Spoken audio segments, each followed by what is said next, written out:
Hello दोस्तों, KG classes में आपका स्वागत है।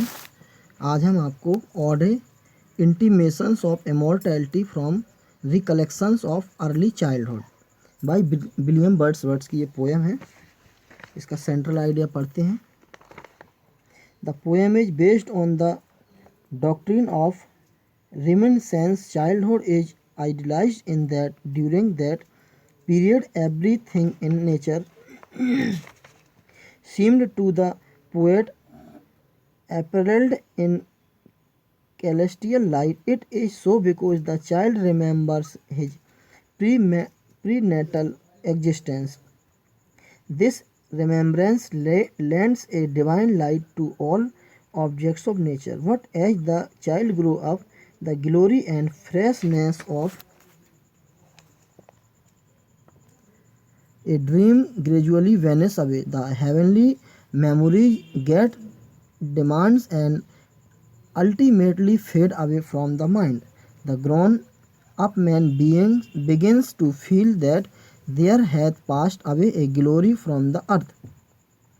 But Wordsworth feels compensated in the thought that the child remembers the prior state of existence in heaven. Heaven lies about the man in his infancy. As the child grows up, the sets of prison house begin to close upon him. The child is superior to grown-up man.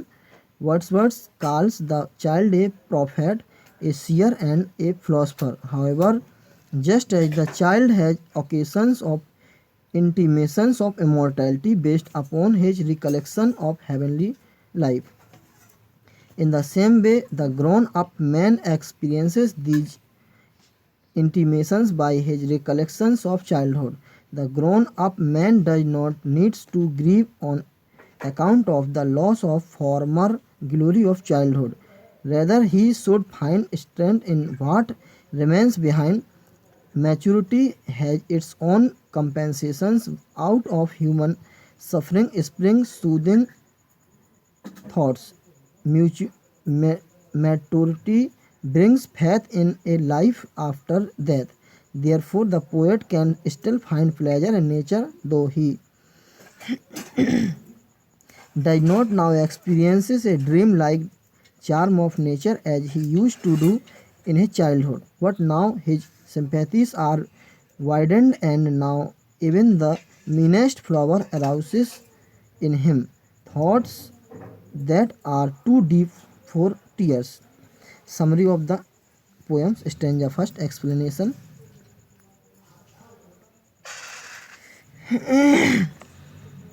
The poet is sorry that he does not find the divine glory in nature that he used to see in the childhood. In his childhood, the meadow, grove, streams, the earth, and every common object seemed to him apparelled in heavenly light. The dream-like freshness and glory is now no more. On more. Wherever he goes, he does not find former Splendor in objects of nature. Hindi. कवि को खेद है कि उसे प्रकृति की वह देवी शोभा नहीं मिलती जो उसे बचपन में दिखाई देती थी. उसके बचपन में घास का मैदान, कुंज, नदी, पृथ्वी और प्रत्येक सामान्य वस्तु उसे स्वर्गम प्रकाश से आच्छादित प्रतीत होती थी. वह स्वप्न जैसी ताजगी और शोभा अब नहीं रही. वह जहाँ भी जाता है उसे प्राकृतिक वस्तुओं में पहले जैसा वैभव दिखाई नहीं देता है. Stanza 2. Explanation. Nature is still full of beauty. The rainbow appears again and again. The rose is still lovely. The moon shines brightly in the cloudless sky. The waters of the lakes are beautiful and fair. The bright rays of the sun are still glorious. But the poet feels a man of vacuum. He finds that a glory has passed away from the earth. Hindi. कवि प्रकृति अब भी सौंदर्य से भरपूर है. इंद्रधनुष बार बार मन को मोहता है. गुलाब अब भी सुंदर है. चंद्रमा मेघ रहित आकाश में चमकता है. झीलों का पानी स्वच्छ एवं सुंदर है.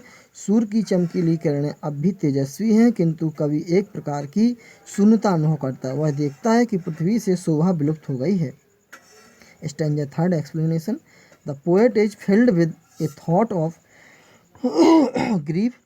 While the birds are singing joyous song, the young lambs are leaping about. The poet is engrossed in melancholy broodings.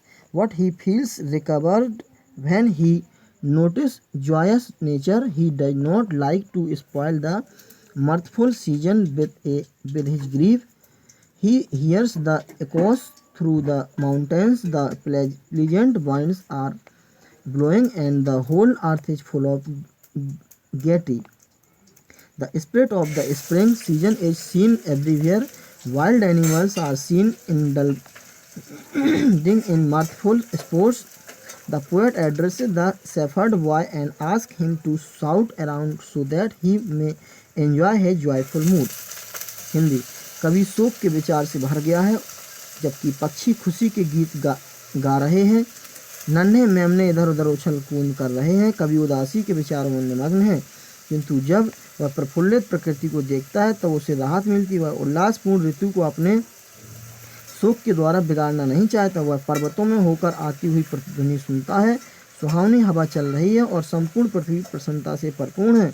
बसंत ऋतु की भावना सर्वत्र दिखाई देती है. जंगली जानवर उल्लासप्रद खेलों में व्यस्त हैं. कवि गड़रिए लड़के से कहता है कि इधर उधर चिल्लाता फिरे जिससे वह उसके हर्षमय मूड का आनंद ले सके.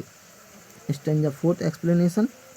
Wordsworth refers to an intercommunication in objects of nature. He feels envious of the objects of nature who are merry while he himself is sad. Even the sky seems to be rejoicing. Wordsworth wants to share their merriment. Rather, he longs to become one with their joyousness. He condemns his gloomy mood when the whole earth is looking bright and gay. Children are picking fresh flowers in valley situated far and wide. When the sun is warm enough and the baby leaps up on his mother's arm, Wordsworth is overjoyed to hear the sweet sound around him. But a tree or a plot of green field reminds him that some charm has been lost. The same tale is repeated by the pansies with a sad heart. The poet asks where the gleam of the inner vision has disappeared, where the glory and the dream. Hindi. Wordsworth प्राकृतिक वस्तुओं में परस्पर संपर्क का उल्लेख करता है. वह प्रकृति की वस्तुओं से ईर्ष्या करता है जो प्रसन्नचित हैं, जबकि वह स्वयं उदास है. आकाश भी खुशी मनाता हुआ जान पड़ता है. वर्ड्सवर्थ उन सबकी खुशियों में सहभागी बनना चाहता है, बल्कि उसकी तो वह लालसा है कि वह उनकी प्रफुल्लता में सम्मिलित हो जाए. वह अपने उदासी भरे मूड की भर्त्सना करता है जब संपूर्ण पृथ्वी प्रकाशमय एवं प्रफुल्लित प्रतीत हो रही है. बच्चे दूर दूर तक स्थित घाटियों में ताजे फूल चुन रहे हैं, जबकि सूर्य की धूप काफ़ी गर्म हो जाती है और शिशु अपनी माता की बाहों में उलझता है. तब वर्ड्सवर्थ अपने आसपास मधुर ध्वनियाँ सुनकर खुशी से फूल उठता है, किंतु एक वृक्ष अथवा हरे मैदान का एक टुकड़ा उसे याद दिलाता है कि कुछ मनोहरता नष्ट हो गई है. रंग बिरंगे पैंसी पुष्प यही कहानी दोहराते हैं. कवि उदासी भरे हृदय से प्रश्न करता है कि अंतःदृष्टि की चमक कहाँ लुप्त हो गई है, शोभा और स्वप्न कहाँ हैं. Stanza fifth explanation. Wordsworth further says that our birth is a temporary forgetfulness as in sleep. Life is only a process of forgetting. Our soul which guided us all through our life has a prior existence in heaven. When we come into this world, we do not completely forget our prenatal existence in heaven. The infant is not devoid of vision of his divine origin. In other words, heavenly glory lingers about us. In infancy, we have clear vision of heavenly glory, but as we grow up from infancy to boyhood, from boyhood to youth, the heavenly vision gets fainter and fainter. Earthly attachment begin to impair heavenly vision, but still the youth can behold the light of heaven with feeling of joy. The youth who moves farther and farther from his heavenly state, and fancy is still the high priest of nature. As he progresses through life, he is accompanied by the heavenly light that illuminates nature. But in manhood, this heavenly glory completely vanishes away and it is replaced by sober light of the dull routine of the world. Hindi. कवि Wordsworth आगे कहता है कि हमारा जन्म नींद की तरह अस्थायी विस्मृति है। जीवन केवल विस्मृति की प्रक्रिया है। हमारे संपूर्ण जीवन में हमारा मार्गदर्शन करने वाली हमारी आत्मा पहले स्वर्ग में विद्यमान थी। जब हम इस संसार में आते हैं तब हम स्वर्ग में अपने जन्म पूर्व अस्तित्व को पूरी तरह भुला नहीं देते। शिशु अपने दैविक मूल के परिदृश्यों से रहित नहीं होता, अर्थात देवी आभा हमारे आसपास बनी रहती है। शैशव काल में हमें देवी आभा के स्पष्ट दर्शन होते रहते हैं, किंतु ज्यों-ज्यों हम शैशवावस्था से किशोरावस्था और किशोरावस्था से युवावस्था प्राप्त करते हैं, त्यों-त्यों देवी दृश्य क्रमशः धुंधले पड़ते जाते हैं। लौकिक लगाव अथवा घनिष्ठ संबंध देवी दृश्यों को विकृत करना प्रारंभ कर देते हैं, किंतु फिर भी युवा हर्ष का अनुभव करते हुए स्वर्ग का प्रकाश देख सकते हैं। जो युवा अपनी स्वर्गीय अवस्था अर्थात शैशव से दूर दूर होता जाता है, वह भी प्रकृति का उच्च पुजारी है। ज्यों-ज्यों वह अपने जीवन में उन्नति करता जाता है, त्यों-त्यों प्रकृति को प्रकाशित करने वाला स्वर्गीय प्रकाश उसके साथ रहता है। किंतु प्रौढ़ावस्था में यह स्वर्गीय आभा पूर्णतः विलुप्त हो जाती है और उसके स्थान पर संसार की ऊब भरी दिनचर्या का गंभीर प्रकाश आ जाता है। Stanza 6 explanation. The earth is full of her own pleasure. She has a strong feeling which belongs to her own nature, but the earth has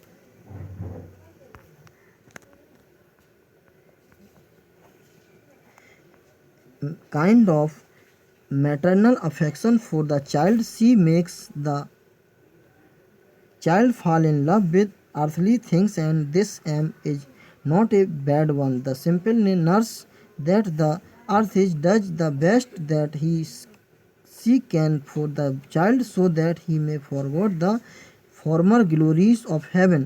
She makes the man of sojourner of his earth and forget all about his permanent abode heaven.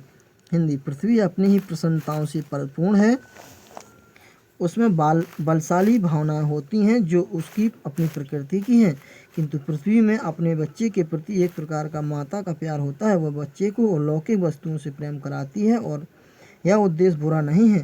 पृथ्वी जो सरल प्रकृति है अपने बच्चे के लिए यथाशक्य सर्वश्रेष्ठ प्रयास करती है ताकि वह स्वर्ग की पूर्व शोभाओं को भूल सके। वह मनुष्य को इस पृथ्वी का प्रवासी बनाती है, उसे अपने स्थायी आवास अर्थात स्वर्ग को भूल जाने देती है। Stanza 7th explanation. Wordsworth describes a vivid picture of a playing child, perhaps keeping in his mind Coleridge's 6-year-old child Hartley, which are a source of delight to him. Only the child can understand his amusement. Occasionally he is troubled by the loving kisses of his mother. The father also looks at the child with loving care. Describing the various amusement, Wordsworth tells that the child has made his own plan with his toys. He is arranging the toys according to his own image of human life. Sometimes he tries to imitate a marriage, a festival, a mourning, or a funeral. Sometimes this thing occupies his mind. Sometimes he is engrossed in some other things. Sometimes the child will speak words about business, love, or quarrel, but soon he will shift his attention to some other subject. With a renewed feeling of confidence, he begins to play some other part. Like an actor, the little child plays several roles. It appears that the whole vocation of the child is just imitating various roles of life. Hindi. कवि Wordsworth एक खेलते हुए बच्चे के विशद चित्र का वर्णन करता है। संभवतः कॉलेरिज के 6 वर्षीय बालक हार्टले कॉलेरिज को ध्यान में रखते हुए वर्ड्सवर्थ एक बच्चे का उल्लेख करता है जो खिलौनों से खेलने में लीन है, जो उसे हर्षित करते हैं। केवल बच्चा ही उसके मनोरंजनों को समझ सकता है। कभी कभी वह अपनी माता के स्नेहपूर्ण चुम्बनों से परेशान हो जाता है। पिता भी बच्चे को स्नेहपूर्ण चिंता सहित देखता है। विभिन्न मनोरंजन का वर्णन करते हुए वर्ड्सवर्थ बताता है कि बच्चे ने अपने खिलौनों से अपनी स्वयं की योजनाएं बनाई हैं। वह मानव जीवन की अपनी स्वयं की छवि के अनुसार खिलौनों को व्यवस्थित कर रहा है। कभी वह किसी विवाह की नकल करने की कोशिश करता है, कभी किसी त्योहार की, किसी शोक विलाप की अथवा अंत्येष्टि की नकल करने का प्रयास करता है। कभी कोई वस्तु उसके ध्यान में रहती है तो कभी कोई अन्य वस्तु। कभी बच्चा व्यापार के बारे में बोलता है तो कभी प्रेम अथवा झगड़े के बारे में, किंतु शीघ्र ही वह किसी अन्य विषय पर ध्यान देने लगता है। आत्मविश्वास की नवीन भावना सहित वह कोई अन्य खेल खेलने लगता है। एक अभिनेता की भांति छोटा बच्चा अनेक भूमिकाओं का अभिनय करता है। ऐसा प्रतीत होता है कि बच्चे का संपूर्ण कार्यकलाप जीवन की विभिन्न भूमिकाओं की नकल करना ही है। Stanza 8 explanation. The outward appearance of the child believes the infinite greatness of his soul. The child who is the best philosopher written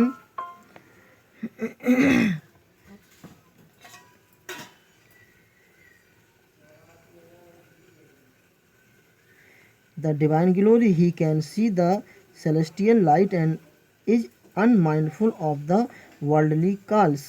He only hears the profound mysteries of the universe. He is a mighty prophet and a blessed seer who knows all about the ultimate truth of a life, which we are fruitlessly starving all our lives to find out. We are enveloped both with spiritual and physical darkness, but divinity envelops the child like delight. The presence of glory round the child cannot be laid aside as insignificant. The child is small in nature, in stature, but mighty in glory. He enjoys heaven-given freedom at the most glorious period of his life. Wordsworth asks the child who is engrossed in childish games why he intentionally anticipates the cares and anxieties of life, which are bound to come in course of time, why he is starving against his own blessedness. Very soon his soul will have to carry the load of worldly anxieties. He will be weighed down by the burden of earthly cares and anxieties. He will be weighed down by the burden of earthly cares and anxieties. This weight will lie upon the soul as heavenly as frost lie upon the soul. Hindi. बच्चे की ब्राह आकृति उसकी आत्मा की अनंत महानता को झुठलाती है। बालक जो सर्वोत्तम दार्शनिक है, देवी आभा को संजय हुए है, वह देवी ज्योति का दर्शन कर सकता है। दुनिया के फन्नों पर ध्यान नहीं देता, वह केवल विश्व के गहन रहस्यों को सुनता है। वह एक शक्तिमान पैगंबर है और देवी कृपा पात्र भविष्यवक्ता है, जो अपने जीवन के अंतिम सत्यों के बारे में सब कुछ जानता है, जिनको जानने के लिए हम जीवन भर व्यर्थ प्रयास करते रहते हैं। हम आध्यात्मिक एवं भौतिक अंधकार में घिरे हुए हैं, किंतु बच्चे को दिन के प्रकाश की भांति दैवत आच्छादित किए रहता है। बच्चे के चारों तरफ आभा की उपस्थिति को महत्वहीन समझकर टाला नहीं जा सकता। बच्चा कद काठी में छोटा किंतु गौरव की दृष्टि से शक्तिशाली है। वह अपने जीवन के सर्वाधिक गौरवशाली काल में देव प्रदत्त स्वतंत्रता का आनंद प्राप्त करता है। बचपन के खेलों में व्यस्त बच्चे ने वर्ड्सवर्थ से पूछता है कि वह जीवन की चिंताओं तथा दुश्चिंताओं का जानबूझकर पूर्वानुमान क्यों करता है, जिन्हें कालांतर में सामने आना ही है। वह अपनी वरदान प्राप्ति की अवस्था के विरुद्ध क्यों प्रयास कर रहा है। अति शीघ्र ही उसकी आत्मा को सांसारिक दुश्चिंताओं का भार उठाना पड़ेगा। वह सांसारिक चिंताओं और दुश्चिंताओं के बोझ से दब जाएगा। यह बोझ उसकी आत्मा पर उसी प्रकार पड़ेगा जिस प्रकार मिट्टी पर पाला पड़ जाता है।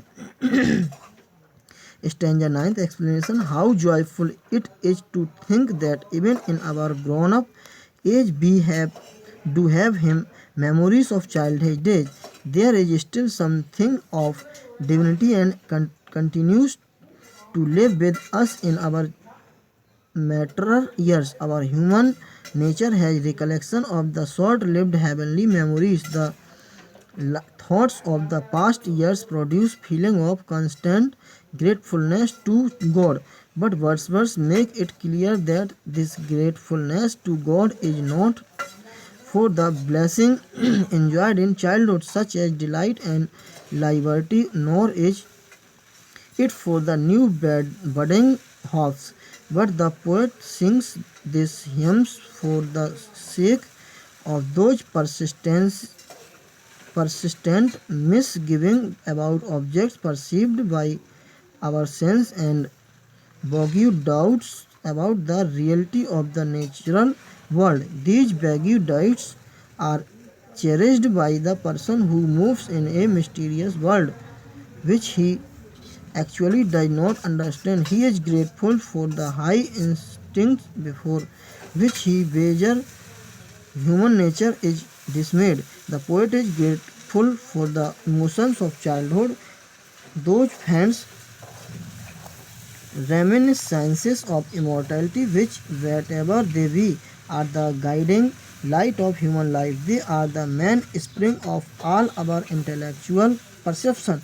They support us, sustain us, and have the power to convert the noise and hurry of our life into eternal calm and serenity. This truth is deeply rooted, nor apathy nor any kind of restlessness of life can believe this truth. Hence, when man is advanced in years, the soul has the glimpse of the sea, the immortality which helped us in coming to this world. Our soul can in a moment recollect the experience of childhood in our imagination. We can once again feel our existence as children sporting upon the seashore and hearing the sounds of the waves of eternity. Hindi. यह सोचना कितना आनंददायक है कि हमें अपनी वयस्क अवस्था में भी बाल्यावस्था के दिनों की धुंधली स्मृति रहती है। अब भी देवत्व का कुछ अंश हमारे पास हमारी वयस्क अवस्था के दिनों में बना रहता है। हमारी मानवीय प्रकृति में अल्प अवधि की देवी स्मृतियाँ आती रहती हैं। बीते वर्षों के विचार अपने पर ईश्वर के प्रति अस्थायी कृतज्ञता की भावना उत्पन्न करते हैं, किंतु वर्ड्सवर्थ से स्पष्ट करता है कि ईश्वर के प्रति यह कृतज्ञता की भावना हर्ष एवं स्वतंत्रता जैसे वरदानों के लिए नहीं है, जिनका आनंद बाल्यावस्था में प्राप्त किया गया था, न कि प्रस्फुटित होने वाली नवीन आशाओं के लिए। किंतु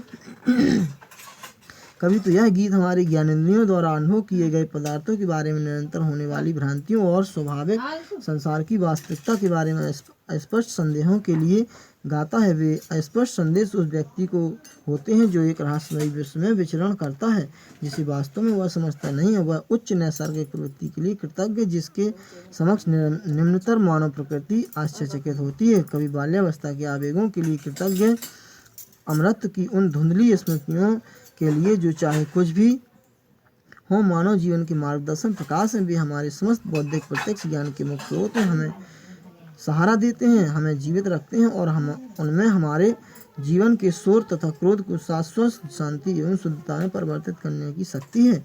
इस सत्य की जड़ें बहुत गहरी हैं, ना कोई उदासीनता और ना जीवन की किसी प्रकार की बेचैनी इस सत्य को झुठला सकती हैं। अतएव जब मनुष्य की वय में वृद्धि होती है, तब उसकी आत्मा को अमृत के उस सागर की झलक देखने को मिलती है जो इस संसार में हमारे आगमन में सहायक हुआ। हमारी आत्मा बालपन के अनुभवों को एक क्षण में स्मरण कर सकती है। हम अपनी कल्पना के एक बार फिर बालकों के रूप में हमारे अस्तित्व का अनुभव कर सकते हैं। यह अनुभव कर सकते हैं कि किस प्रकार हम समुद्र तट पर खेलते थे और शाश्वतता की लहरों की ध्वनियाँ सुनते थे। स्टैंजर 10th explanation, therefore Wordsworth wants birds to sing joyously, let the young lamb frisk about the sound of a tabor. The poet would join this singing and playing crowd in imagination, and through their hearts he would feel the jollity of the spring season. What does it matter if he does not now possess the clear vision of childhood? Nothing can bring back to the poet that happy time of childhood. Nothing can lend the grass of flowers and flowers of divine glory once again.